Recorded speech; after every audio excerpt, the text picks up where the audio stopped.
অশ্লীল গল্প, অশ্লীল ভিডিও এসব দেখার আগে একবার ভিডিওটা দেখা যাবেন। যদিও ছেলেদেরকে নিয়ে ভিডিওটা, তারপরও ছেলে মেয়ে দুজনেরই দেখার দরকার। চোখ বড় বড় করে তাকিয়ে ছেলেটি মোবাইলে কি যেন একটা দেখছে। অন্ধকার ঘর, আফসা কানে ইয়ারফোন, দেখছে জিনার দৃশ্য, স্বাদ নিচ্ছে তার চোখ। বড় বড় করে তাকিয়ে আছে ছেলেটি, দেখছে গোপন নিকৃষ্ট দৃশ্যগুলো। নিস্তব্ধ রাত, 11:20 নেকেট দেখছে বা অবৈধ কোনো নারীর সাথে জিনার আলাপ করছে নির্ভীতিতে। কত সাথ গুনাহ করতে।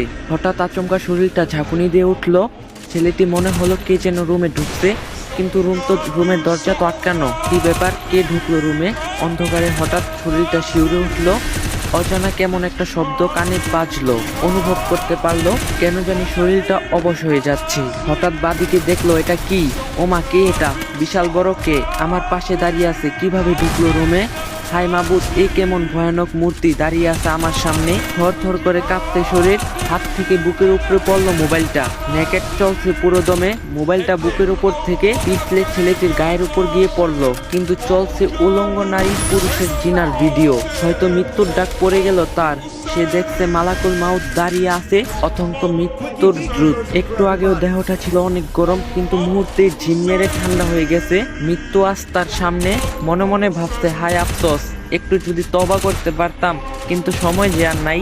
ছেলেটি পাপ ছাড়তে পারেনি, এর আগেই ডাক পড়ে গেছে মৃত্যুর। সময়ও পায়নি তওবা করতে। মোবাইলে ছিল অগণিত উলঙ্গ ভিডিও, ছিল কত রং বেরঙের সুরালো গান। ডিলেটও করতে পারেনি, তার আগেই মৃত্যু হাজির।